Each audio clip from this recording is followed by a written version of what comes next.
زمان في السبعينات كان في فريق،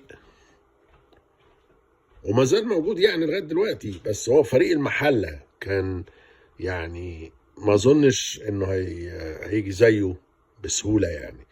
كان الفريق ده فيه شوقي غريب وحنفي هليل وعمر عبد الله وعدد كبير، يعني للاسف انا مش هقدر افتكرهم كلهم دلوقتي. بس كانوا عاملين ثورة في كرة القدم في مصر، يعني كانوا بيحرجوا الزمالك والأهلي، وكانوا في مركز متقدم في الدوري، وكانوا بيجروا طول الماتش بلا هوادة يعني.